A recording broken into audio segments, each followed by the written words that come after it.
Tonight's program is American Kestrels and Nest Box Initiative in Napa, Solano, and Yolo counties.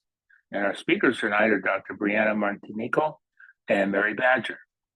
Dr. Martinico is a wildlife biologist and ecologist specializing in ornithology, received her master's in Avian Sciences and PhD in Ecology from UC Davis. She works with the University of California Natural Resources as a human-wildlife interactions cooperative extension advisor. Mary Badger is a PhD student in the graduate group at UC Davis, and her research explores how climate change and human land use affect the ecology of native raptors across different stages of animals' life cycle. And I will leave anything else they want to say because they could do better than I can on what they're working on. Take it away. Hi, everyone. Thanks for joining tonight. And thanks for the great introduction. So my position is with the UC Cooperative Extension, and I'm a human wildlife interactions advisor, as Ken had mentioned.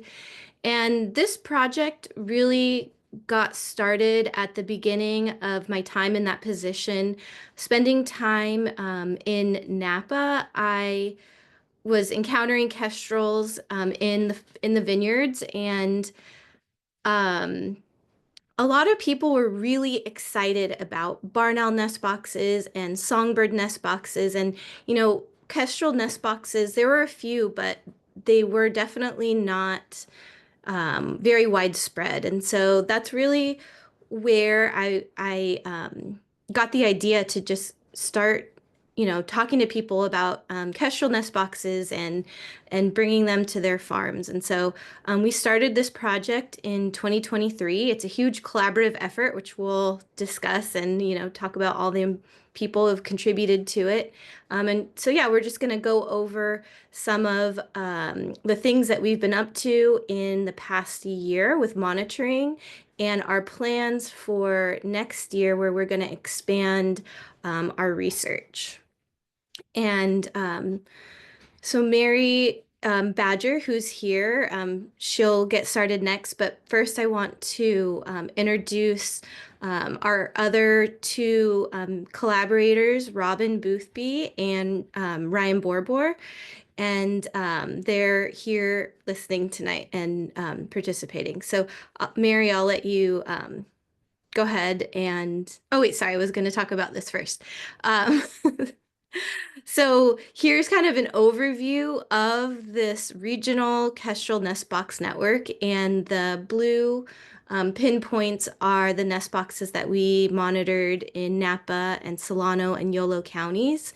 And I'm also highlighting a huge local effort to monitor and research kestrels by John McNerney and Kevin Hunting, who you heard from last year at a Yolo Audubon meeting or Yolo Bird Alliance meeting about their stuff. So we're going to present a little bit about the collaborative efforts and all of the kestrel stuff going on in this region. So with that, Mary, I'll hand it over to you.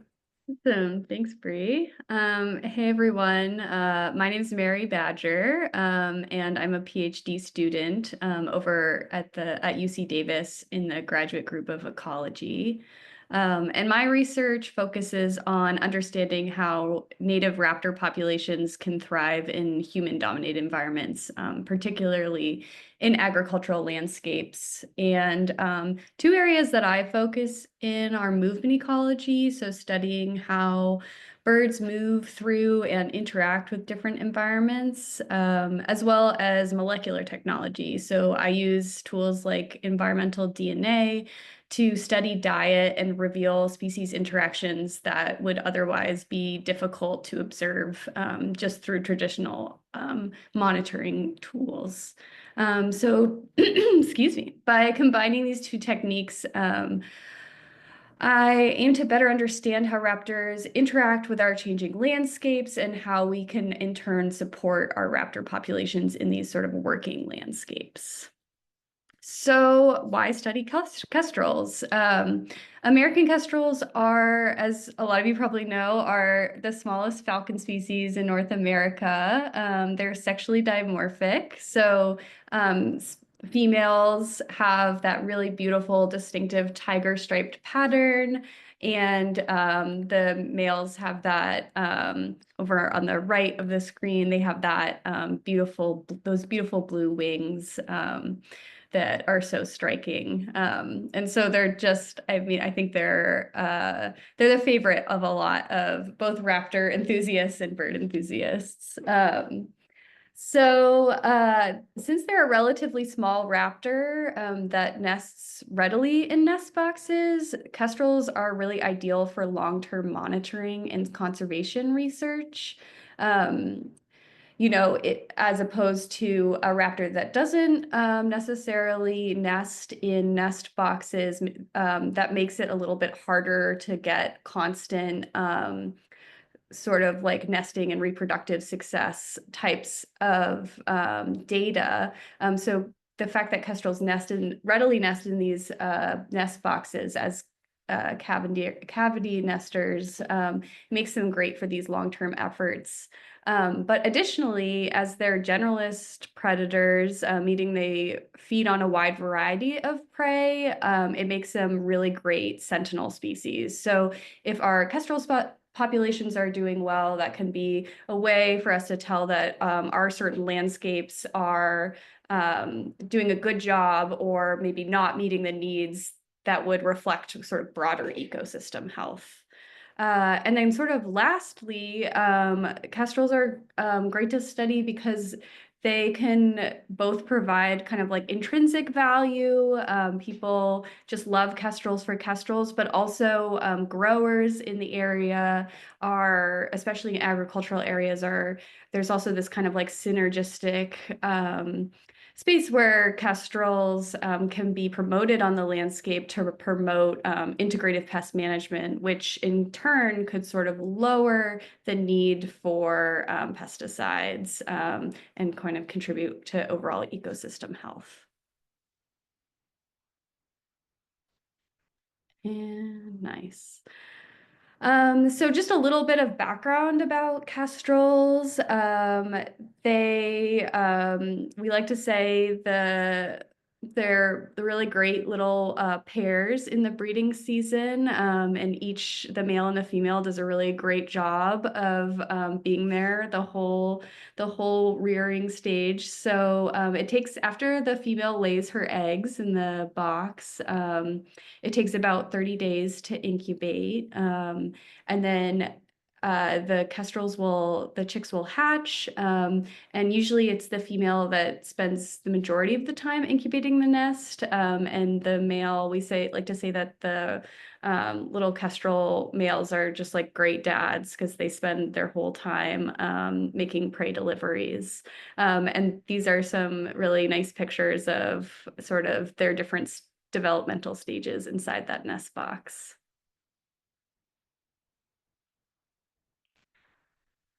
But unfortunately, we're seeing these widespread declines of American kestrel populations across North America, and that was sort of the impetus also for this study and for this nest box network of just trying to both help support these kestrels in these landscapes, but also maybe start to contribute to data of trying to help figure out like what is going on. And if you focus in on the graph on the left there, you can see that our region in California is in that red area. So we are actually our area is experiencing some of the most rapid and concerning declines.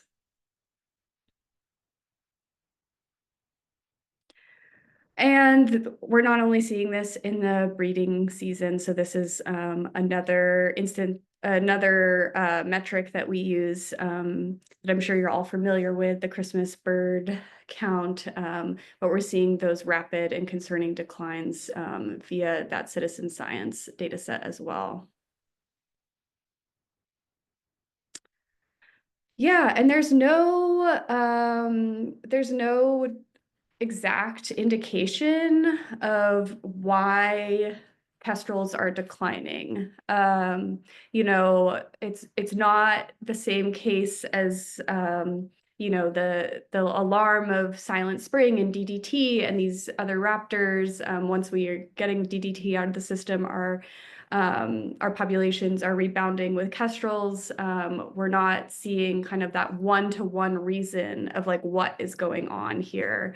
And because of this, scientists, raptor scientists, and avian scientists have sort of gotten together to try to put out areas of research that we need more information about. So there was a recent special issue in the Journal of Raptor Research that highlighted some areas of research that need to be done to figure out why kestrels are declining in this way. And here are the top reasons that we in the Kestrel Initiative are kind of taking as areas we ourselves would like to pursue. So the first one is impacts of habitat loss and degradation, interactions with insecticides, mismatch or reduction in arthropod prey base, exposure to rodenticides, and impacts from climate change.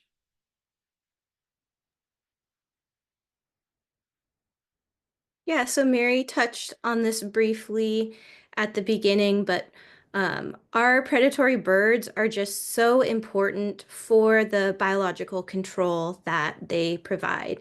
We come from a largely agricultural area in Napa, Yolo, and Solano counties, and these birds are out there day and night eating pests. Barn owls are consuming thousands of gophers and voles and mice, and red tails helping with those small rodents and ground squirrels.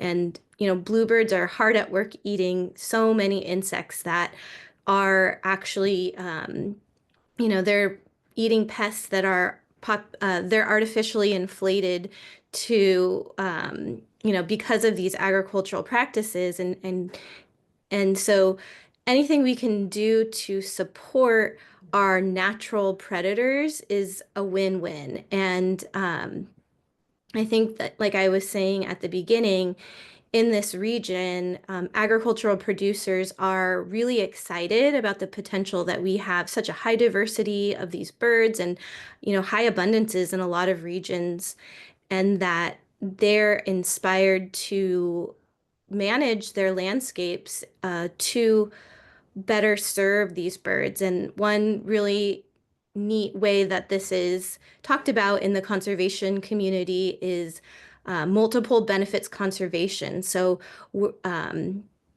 this multiple benefits, you know, there are human benefits.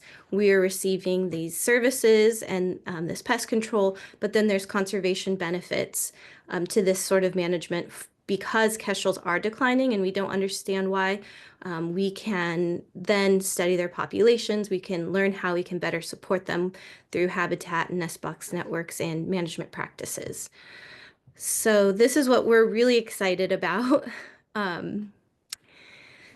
There has been previous research on the role of kestrels in integrated pest management systems, a lot of this coming out of Michigan, and they have looked at kestrels nesting around cherry orchards and had really great success with the way that kestrels are, you know, flying around, maybe eating some, maybe not eating all of them, but they're definitely scaring and moving those fruit-eating songbirds. And so they were able to actually measure a reduction in fruit damage in these cherry orchards.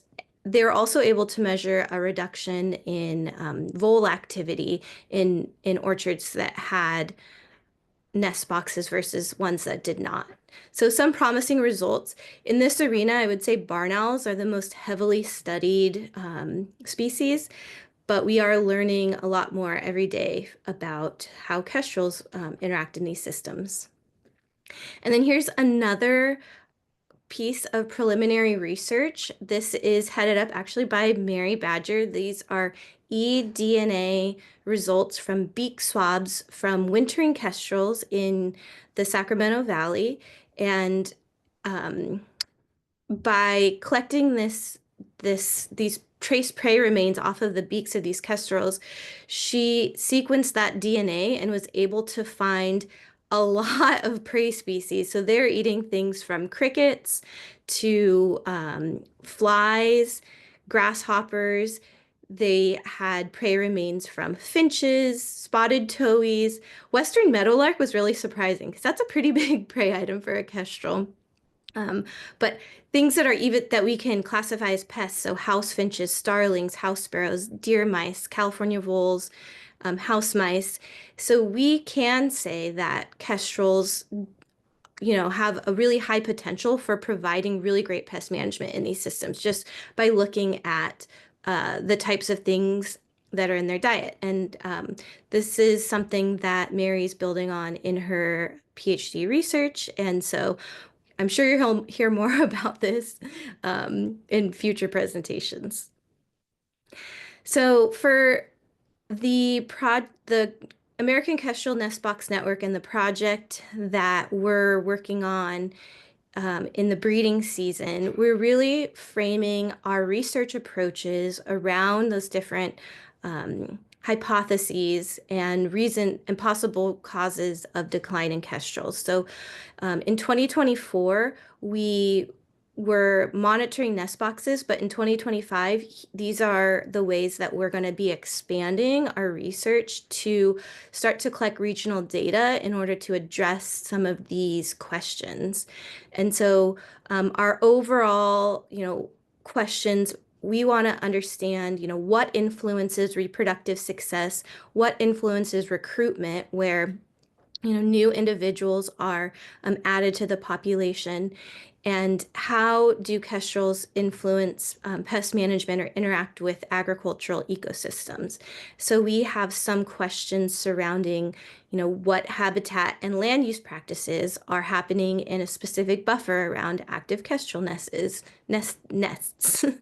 What is the diet of nestlings, and how does that change across the landscape? How does that change across the season?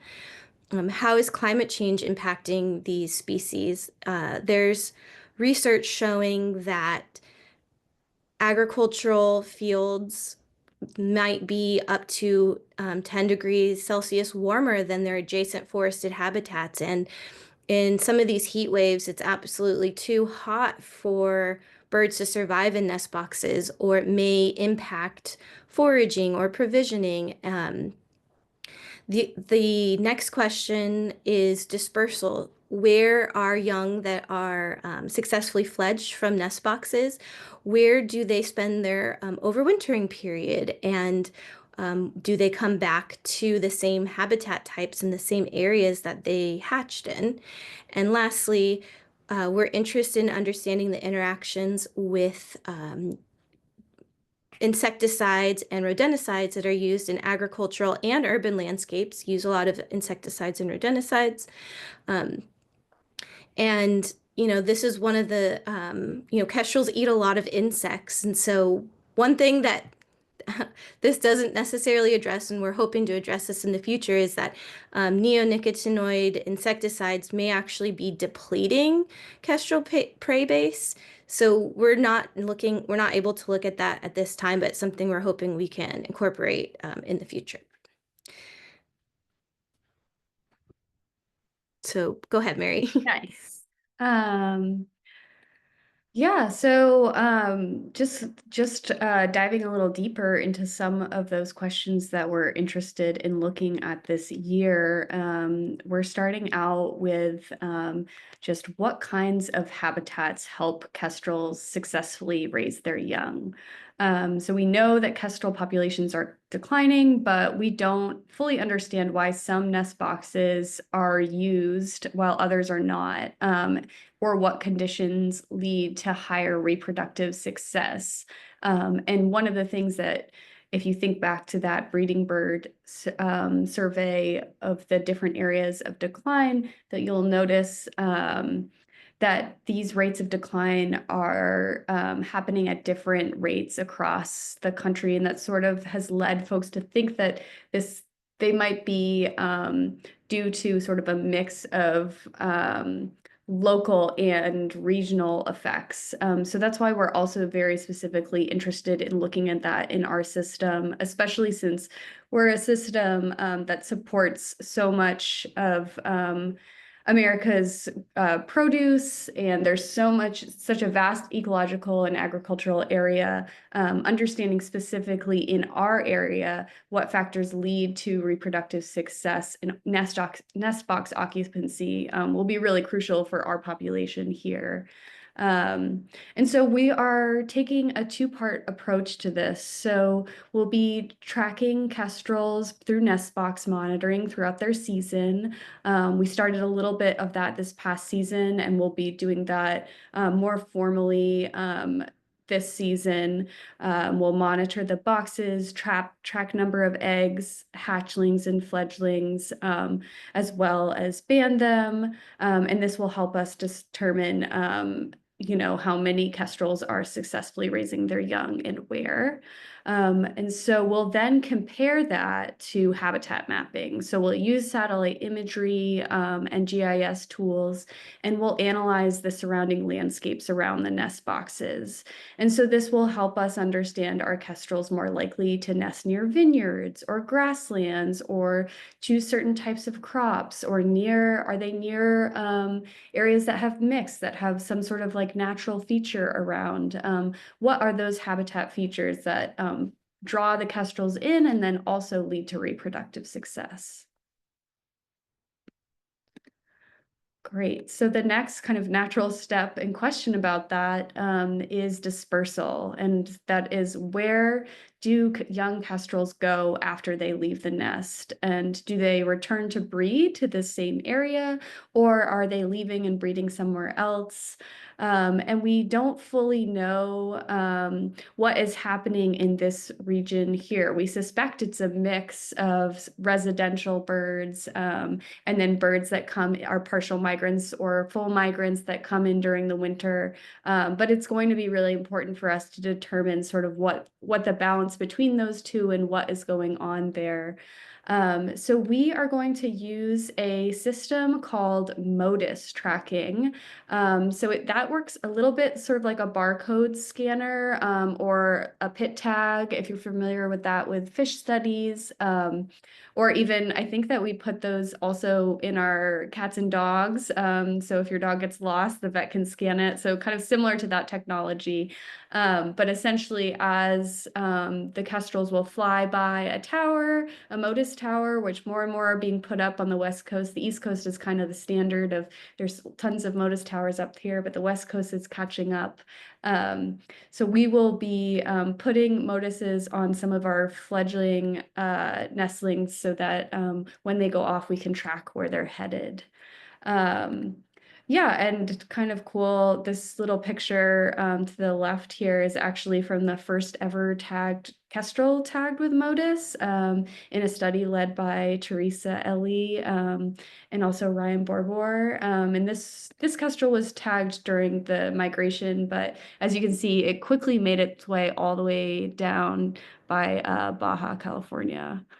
So, we will be able to get similar data for that, like that, to see where our kestrels are headed after they successfully fledge. Great. So another sort of question, one of which will be a specific focus of my PhD research, will be as climate change increases the frequency of these heat waves, kestrels might be at risk, especially the kestrels that are in these agricultural areas. As Bree mentioned, agricultural areas can be up to 10 degrees hotter than their sort of natural counterparts. And this is somewhat due to just vegetation simplification. So there's a lot less buffer and shade in these areas. and that can have an effect on agricultural bird species. There was a study that recently came out in Science that said that with future projections of climate change, we're likely to see the biggest reduction of reproductive success in agricultural species. So we need to make sure that our agricultural landscapes are supporting our populations of kestrels. And to do that, this part of the study will be seeing how kestrels respond to heat waves. So we'll do that sort of in two ways. We'll be monitoring inside and outside of our kestrel nest boxes to see the direct effect of heat on the nestlings, and then what is sort of the local microclimate in the area.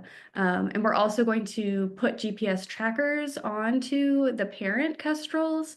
And the thought is that kestrels might change their behavior during heat waves. So they might be relegated to find places in the shade during heat waves, which might then have sort of these rollover effects onto their breeding success and their ability to bring food to the nest. So we're interested in studying that. It's been preliminarily observed in farmland songbirds, but we're really interested to see if that's something that comes into play with kestrels in farmlands. And the findings of this study could help us understand what sort of habitat needs we could add in or would be ideal for kestrels to help buffer against climate change. Another part of the study that we're interested in and will be part of my PhD research is asking how kestrel diet changes across landscapes. This will be a reflection of the health of the environment and if certain habitats provide enough of prey for the nestlings to survive and thrive. So we'll do this through eDNA sampling. So using that swabbing technique that Breanna mentioned before, where we swab the beaks of the raptors and we can detect trace remains of the DNA to identify what they're eating. And we will also be attaching camera traps to the outside of the boxes, so we'll be able to measure prey deliveries. So that will give us a good indication of how often the birds are coming to the boxes. And so we'll link these two measures of diet and prey provisioning to both the surrounding habitat as well as to climate.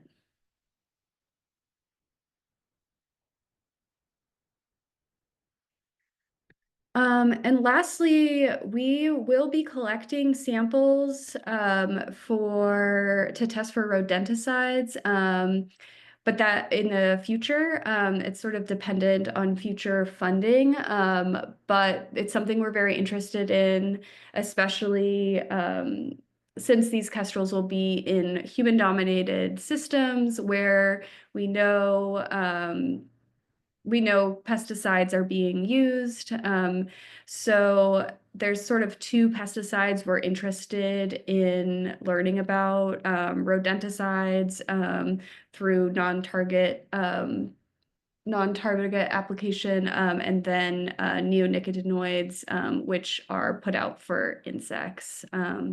We would collect the samples for neonicotinoids via a really non-invasive fecal collection sample, and rodenticide sampling is typically collected via blood samples. And actually recently, a study just came out from the Utah area of kestrels that was in an agricultural area, and they saw relatively high rates of rodenticide poisoning in their kestrels.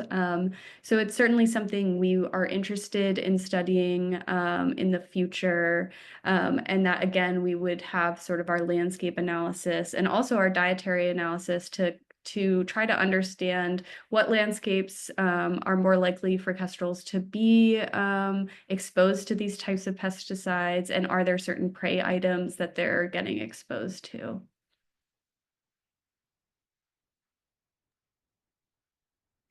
So for the next part, I'm going to discuss how we managed to visit so many nest boxes. It took a lot of people. It, was a really collaborative effort between the Napa Solano Audubon Society, private landowners, nest box and woodworker enthusiasts, and past grad students. So just a quick summary, in the winter of 2023 and early 2024, 36 new nest boxes were installed at 18 sites in Napa and Solano counties.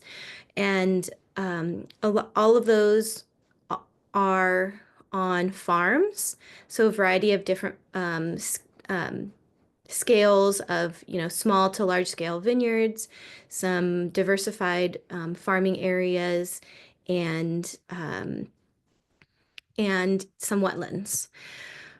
We also were very lucky to be introduced to Tom Clark, who manages a side business called Clark Sustainable Solutions. And he's been installing nest boxes and bat boxes and beehives and managing beehives throughout Napa County for quite a while. So he had actually installed 51 kestrel nest and western screech owl, sometimes they're for western screech owls, nest boxes across 28 sites in Napa County. So we connected with those landowners to monitor their nest boxes.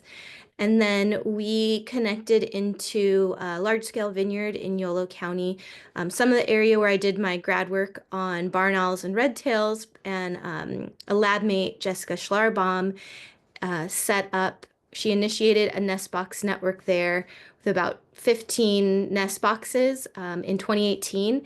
Well, over time, the land managers or the vineyard managers saw such great success in the kestrel nesting, that was partaking on their vineyard.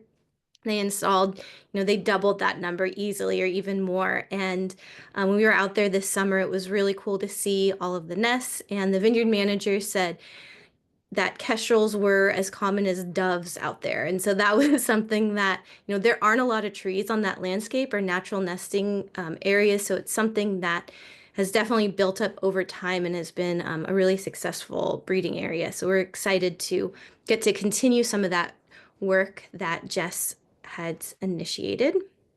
And we also had 8 nest boxes donated that are going out this year. And let's see, the City of Davis Nest Box Network, led by John McNerney and Kevin Hunting, we are planning on connecting in with them and their nest box network in order to expand these research questions that Mary was talking about in order to get this regional approach. So they're monitoring 27 nest boxes around the city of Davis. And they're also connecting into existing networks at Russell Ranch along Puda Creek and other private landowners and farms who have nest box networks that were initiated by Jess Schlarbaum as well. So we're really excited about how everyone's come together and all the effort that's gone into this. And we will also be contributing all of this occupancy and nest monitoring data to the Nest Watch site. So we'll also plug into the larger overall picture for kestrels across North America. So here's a summary of the nest boxes that we monitored last year that the UCCET monitored. We had 132 nest boxes across the 3 counties. And the way that we monitored them was we used a Bluetooth camera on an extendable pole to peek into the nest boxes and in a minimally invasive way in order to see what was going on. And from that, we would get videos or photos, and we could look at whether or not there were eggs, how many eggs there were, if there were nestlings, how many nestlings there were. And this picture has four nestlings. They're all kind of, they look like little cotton balls to me. It's hard to, sometimes it's a fun puzzle to say, okay, what did we just see? So that was fun. And then we come back once every 2 weeks so that we can also document before they fledge, before they're leaving the nest, so we can see how many nestlings fully were closer to full development. And so that can give us an indication of, sometimes along the way, an egg or a nestling might not make it, and we want to hopefully account for that within this monitoring. So in Napa, we had 80 nest boxes, and we had only 6 active kestrel nest boxes and 1 western screech owl. We do think we started monitoring a little bit late for screech owls, so that could be a low estimate. We also found a northern flicker and a tree swallow using a kestrel nest box. So we would say that that's a pretty low occupancy rate, especially like in the literature compared to other nest box networks.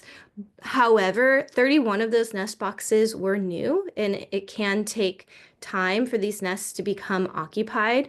So we think that while there can be variation in, nested pair density year to year due to a variety of factors like reproductive success in the previous year, or a lot of weather factors and things and prey cues that we don't even know what they're cueing in on can, influence raptor nesting from year to year. But we do think that this number is definitely going to grow over time as these nest boxes are in place a little bit longer. And there are more than 6 kestrel nests across Napa. We, working with Napa Wildlife Rescue, documented several pairs using natural cavities or even nesting in the eaves of wineries.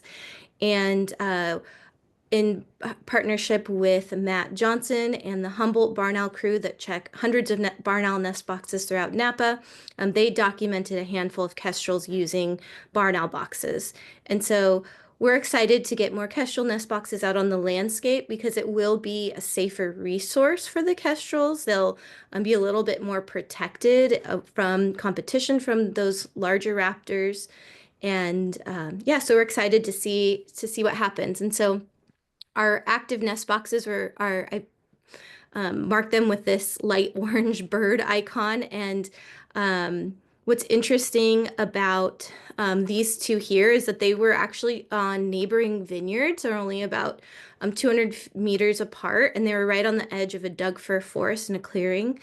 And then over here, the 2 kestrels were about a half a mile apart, and they were actually utilizing a lot of the landscape that was in the burn scar. So it used to be heavily wooded, but they kind of moved in because it was recently open. So kind of, a good news and of a bad situation of a lot of the fires and things that happened over here over the past several years. And then let's see. In Solano County, we monitored 5 nest boxes. They were all installed in late 2023 and early 2024. So we were really excited that one of them was occupied. And we're adding, hopefully, to build this kind of area up this year. And there is more than one. I'm sure there are more kestrel nest boxes out around Solano County. So we're hoping to make partnerships there.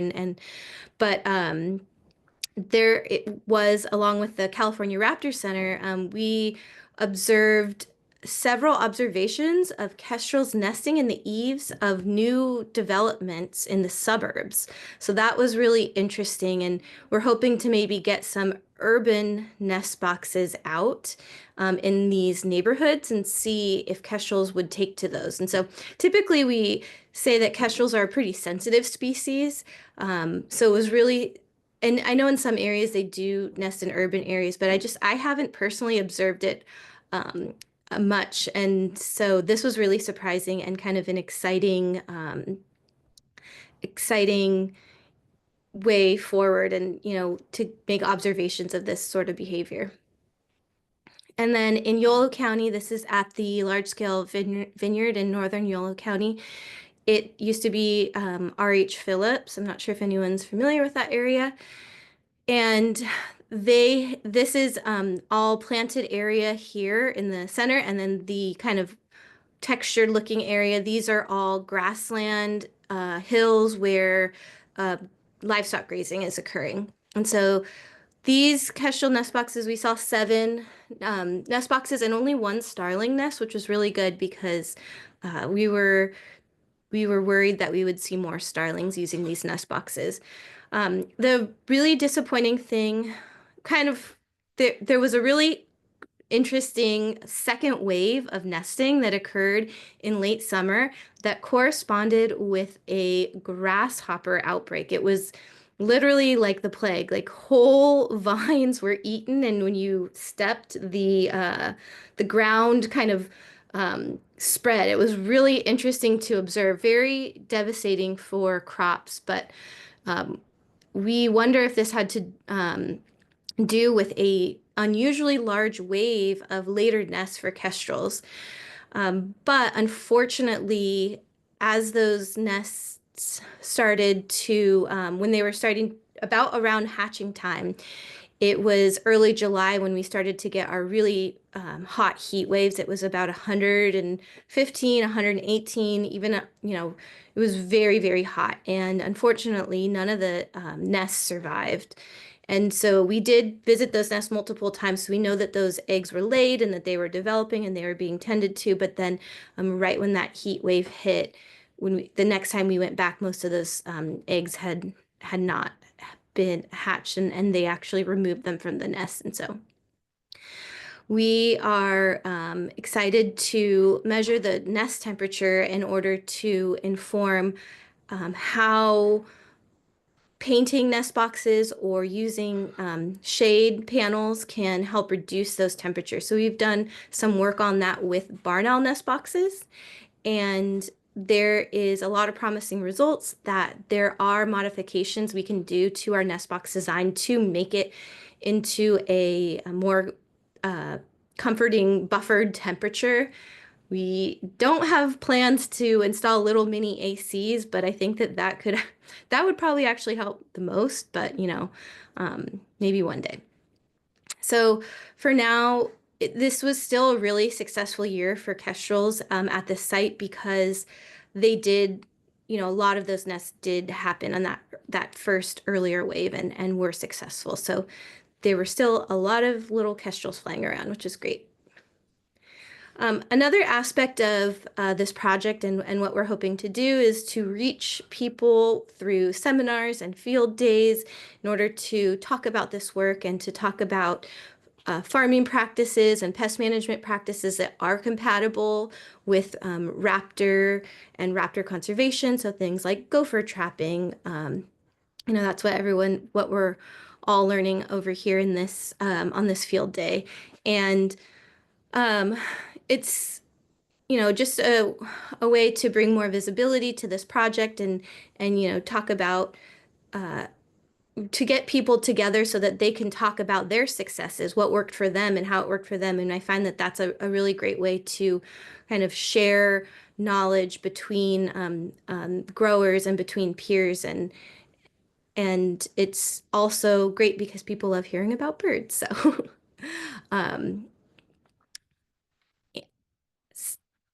the last thing that I think this is the last thing that I have. Some of the larger, zooming out, looking at big picture, what we really expect to achieve in the long run is just an increased understanding and awareness of kestrels and integrated pest management. We hope that we can make that relatable to different land use types and different operational scales in the region. And we hope that there's an adoption and expansion of nest box networks by agricultural producers and land managers in the region. And that we think that overall, that'll lead to increased agricultural sustainability and promote California's natural resources. So with that, that's the end of our presentation for tonight. I've included Mary and my email addresses and Instagram if you're interested. I'm not on there too often, but I do like to post project updates, and going into the field season, we'll probably be posting things on there. And we're really grateful for everyone for joining tonight. And if you are interested in supporting our program, the website on UCANR, it's kind of a complicated thing, but you can find on our website places for supporting our program. So I think we have time for questions. Hey, excuse me. Thank you, Breanna and Mary, for talk about your important work that you're doing for an important bird, especially in an agricultural area. Thank you so much. We do have some questions in the chat.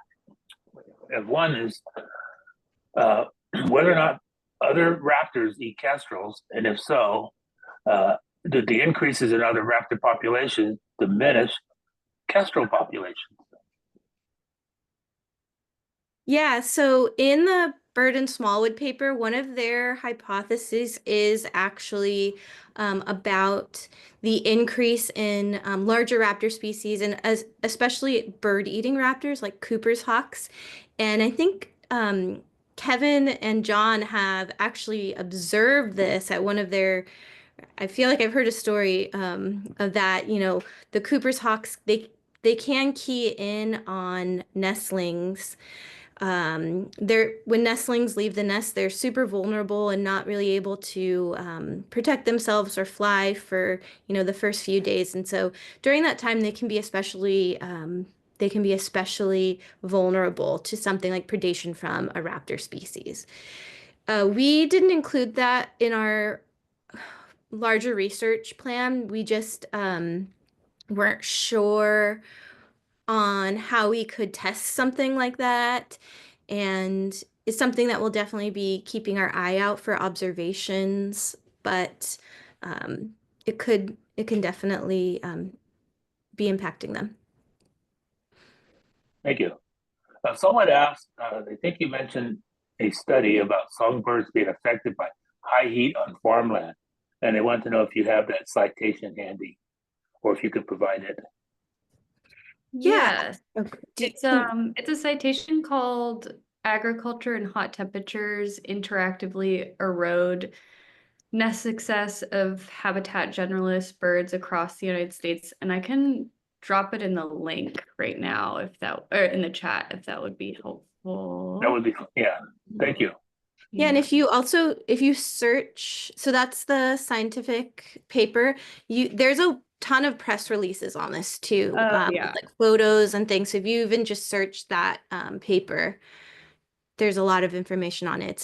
It's a really neat study. Lab. Yeah. What was that? It's out of a UC Davis lab that published it. Yeah. Mm-hmm. Okay, thank you. Okay. The toxicity. I'm just going to read it.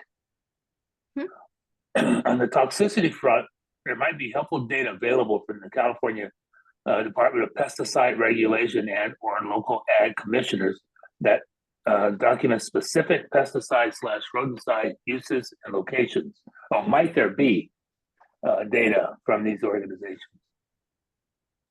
Yeah, I think that's a really wonderful point. And I think I know some folks who are doing that. They were interested if phoebes were being affected at all by pesticides. I think with neonicotinoids, it can be tricky because I don't think that so one of the treatments of neonicotinoids happens, I believe, in the seed casing stage. So in the seed stage, the neonicotinoids that affect the insects are added, which is not required to be tracked. Breanna, am I right on that? Yeah. So that's one possibility where there would be maybe a potential mismatch there. But I think that there are other kind of broader use skills where neonicotinoids are tracked on government websites. And I think that's a really wonderful suggestion. Yeah, I can. And I'm sure, yeah, you can probably talk about rodenticides as well more than I can. Yeah, the rodenticide number of applications and pounds of product are tracked at the county level, and they do split it out between agriculture and urban development. However, so I did some work with barn owls and red tails and rodenticides in my grad work, and this data was just too coarse of a scale in order to look at individual birds and their exposure because it is at a county level. But I think there's definitely a lot of potential for larger, studies and relating those rates to, large. There are some studies that look at, intakes from rehabs and things like that, where they're getting a larger sample, and I think that is also relevant to the changing rodenticide regulations, and there's some sorts of things that we can look at there. So different compounds between first generation anticoagulants and second generation anticoagulants and neurotoxic rodenticides, those can be looked for, and those sorts of different, I guess, they're starting to be used at different rates as they're becoming more regulated. And so kind of relating to what is found is also something that's interesting because it does relate to regulations and land use and all sorts of things. Yeah, and in the past we tried getting the information from the specific land managers on rodenticide use, and we were able to gather some really great data. However, raptors have really large home ranges, and it makes it very difficult to understand what every single farm or house or business is doing within the home range of a raptor. And so there's quite a few limitations and challenges, but there's definitely, stuff to be learned from that sort of data. Well, thank you. It's a lot of extra work. Yeah. Okay, we do have last question that's in the chat is curiosity. Did the one starling nest also fail during that heat wave you mentioned earlier? I'm trying to remember, and I don't think I checked. I think we just saw it, and Yeah, it you're was right. later. It was later. Oh, Robin, yeah, do you remember? Yeah, we chose not to continue checking that one. It was just we were focused on the Kestrels, and once we determined that Kestrels weren't using that box, we stopped checking it. Makes sense. Yeah. Okay, thank you. They have a shorter egg incubation period, so it's likely that they made it. But next time we'll be keeping a closer eye on that. Thank you. Are there any other questions? Put them in the chat or somehow let us know you have a question. And Mary did put the citation, a link to the study that mentioned earlier about the songbirds and heat. That's in there in the chat. If you want to copy that out. And I'll leave it up there for a little bit longer. Okay. Well, thank you very much for, I think, a very interesting talk about, a bird that I think people will get an eye on that kestrel. They kind of endure themselves just because their size and I think they're tenacious, and I'm glad you're doing the work that you're doing on them. And the rest of the people that are in this kestrel nest box system, I think is very important. Thank you so much for your work and spending the time tonight to tell us about what you're doing. Thank you so much. Yeah, thank you everybody for joining.